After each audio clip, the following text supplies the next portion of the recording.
రాజమహేంద్రవరంలో ఓ యువతిపై సామూహిక అత్యాచారం ఘటనలో నిందితులైన 4 యువకుల్ని రాజమహేంద్రవరం పోలీసులు అరెస్టు చేశారు. వారిలో 2 రౌడీ షీటర్లున్నారు.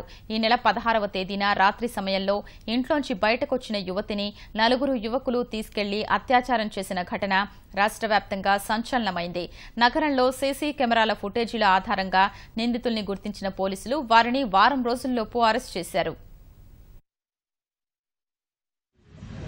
మంచి ఇన్ఫర్మేషన్తో చాలా బ్రిస్క్గా ఈ యొక్క కేసుని ఛేదించడం జరిగింది.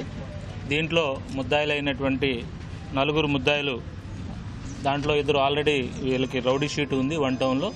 వాళ్ళ పేర్లు వచ్చేసి కక్కల సతీష్ అనేటువంటి వాడు A1గా ఉన్నారు. అట్లాగే తాడేపల్లి ప్రేమ్ కుమార్, అలాగే మరొక 2 పల్లివేల రాజు అలియాస్ స్టిక్, అట్లాగే కంచి సత్యమణికంఠ. ఈ 4ని కూడా ఈరోజు అరెస్ట్ చూపిస్తూ ఉన్నాము.